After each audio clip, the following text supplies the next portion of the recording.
Jail के ताले टूटेंगे, Arvind Kejriwal छूटेंगे। Jail के ताले टूटेंगे, अरविंद केजरीवाल छूटेंगे। नरेंद्र मोदी तानाशाह है, बीजेपी तानाशाह है। नरेंद्र मोदी डरते हैं, बीजेपी डरती है। अरविंद केजरीवाल ईमानदार है, अरविंद केजरीवाल सर्वश्रेष्ठ है। अरविंद केजरीवाल ने दिल्ली की जनता के लिए काम किया है, वगैरह वगैरह वगैरह। इस तरह की बातें, इस तरह के नारे, इस तरह की बयानबाजी अगर सोशल मीडिया पर आपको देखने को मिल रही है या आने वाले समय में मिलती है तो हैरान करने वाली बात नहीं होगी आम आदमी पार्टी के नेताओं की तरफ से, क्योंकि दिल्ली के स्वघोषित सर्वश्रेष्ठ मुख्यमंत्री अरविंद केजरीवाल, उनकी मुश्किलियां दिल्ली शराब घोटाला मामले में कम होती नजर नहीं आ रही है। अरविंद केजरीवाल और फंसते जा रहे हैं, क्योंकि 100 करोड़ की घूस दिल्ली शराब घोटाला मामले में, उसमें से 45 करोड़ आम आदमी पार्टी ने यूज किया और ईडी की चार्जशीट का कोर्ट ने संज्ञान लिया। केजरीवाल की बेल याचिका पर तत्काल सुनवाई हो, इस पर भी कोर्ट ने इनकार कर दिया। ये सारी बातें एक साथ अरविंद केजरीवाल के जीवन में एंटर हो चुकी है। इसीलिए शुरुआत में मैंने कहा कि आम आदमी पार्टी के नेता सोशल मीडिया पर अगर हंगामा मचाते हैं, नौटंकी करते हैं, ड्रामा करते हैं, तो कोई हैरान होने वाली बात नहीं होगी, क्योंकि अरविंद केजरीवाल की मुश्किलियां बढ़ चुकी है। वो ज़्यादा फंसते नजर आ रहे हैं।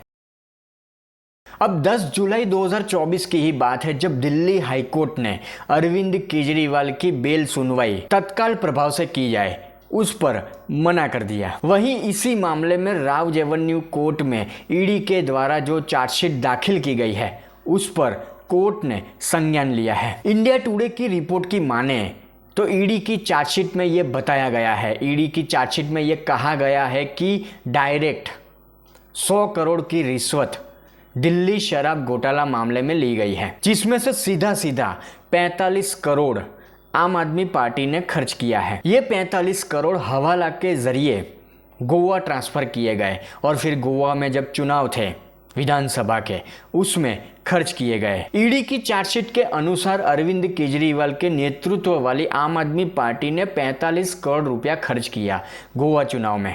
और इस 45 करोड़ जो खर्च हुआ, ये जो 45 करोड़ खर्च हुआ, उसे छुपाने की गतिविधियों में डायरेक्ट अरविंद केजरीवाल शामिल है। ईडी की चार्जशीट में अरविंद केजरीवाल को मुख्य साजिशकर्ता बताया गया है। अरविंद केजरीवाल को 37 नंबर का आरोपित बनाया गया है। मीडिया रिपोर्ट्स की माने तो ईडी ने अपनी चार्जशीट में दिल्ली के मुख्यमंत्री अरविंद केजरीवाल और एक आरोपी विनोद चौहान के व्हाट्सएप चैट की भी पूरी जानकारी दी है। इस व्हाट्सएप चैट के जरिए आरोप है कि बीआरएस नेता के कविता के पीए विनोद चौहान के जरिए 25.5 करोड़ रुपये गोवा चुनाव के जरिए आम आदमी पार्टी तक पहुंचाए थे। व्हाट्सएप चैट जिस तरह से ईडी की चार्जशीट में दिखाया गया है, मैं यहाँ स्क्रीन पर भी आपको दिखाता हूँ, उससे ये साफ होता है कि विनोद चौहान के कविता के पीए और अरविंद केजरीवाल के बीच अच्छे संबंध है। या ये कहा जाए कि जब ये घोटाला हुआ तब विनोद चौहान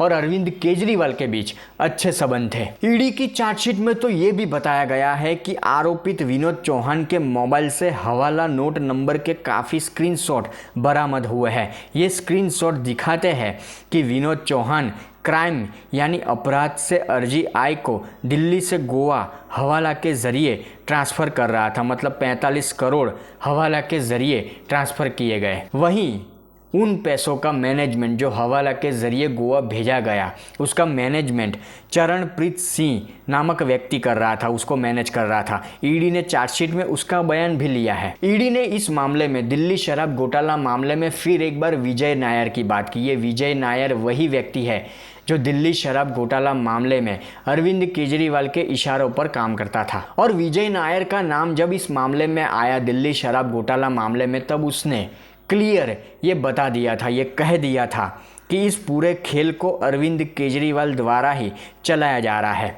मतलब विजय नायर ने ये स्पष्ट कर दिया था कि ये जो पूरा कांड है दिल्ली शराब घोटाला, वो पूरा अरविंद केजरीवाल के इशारों पर हुआ है। अब जब कभी भी ईडी के द्वारा या कोर्ट के द्वारा अरविंद केजरीवाल को लेकर कोई बात सामने रखी जाती है तो आम आदमी पार्टी के नेता वो सोशल मीडिया पर हंगामा करते हैं, नरेंद्र मोदी का विरोध करते हैं, नरेंद्र मोदी को तानाशाह बताते हैं, नरेंद्र मोदी डर गए, भाजपा डर गई वगैरह वगैरह। इस तरह की बातें वो लोग सोशल मीडिया पर लगातार करते हैं, पर ये नहीं बताते। अरविंद केजरीवाल को ईमानदार भी बताते हैं, अरविंद केजरीवाल को सर्वश्रेष्ठ भी बताते हैं। अरविंद केजरीवाल को लेकर आम आदमी पार्टी के नेता इस तरह की बातें भी करते हैं सोशल मीडिया पर, टीवी मीडिया पर, कि आम आदमी पार्टी या अरविंद केजरीवाल ने इस तरह का कोई घोटाला नहीं किया है।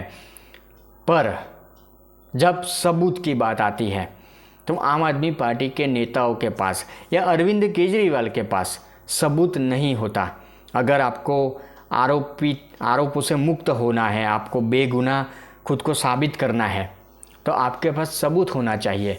पर आम आदमी पार्टी के किसी भी नेता के पास, अरविंद केजरीवाल के पास इस तरह के सबूत नहीं है और यहीं पर वो फंसते हैं। और मैं पहले भी अपने कई वीडियो में अरविंद केजरीवाल को लेकर या आम आदमी पार्टी को लेकर बात कर चुका हूं कि पिछले 10 साल का आम आदमी पार्टी का, अरविंद केजरीवाल का रिकॉर्ड देखा जाए, राजनीति का रिकॉर्ड देखा जाए तो झूठ, सिर्फ और सिर्फ झूठ। इसके अलावा अरविंद केजरीवाल से लगाकर सारे ही आम आदमी पार्टी के नेता सिर्फ और सिर्फ झूठ, उसके अलावा इन्होंने कुछ किया नहीं। तो इनकी बात पर कौन यकीन करेगा। और इसीलिए ये माना जा सकता है कि दिल्ली में शराब घोटाला हुआ है और मुख्य साजिशकर्ता अरविंद केजरीवाल ही है।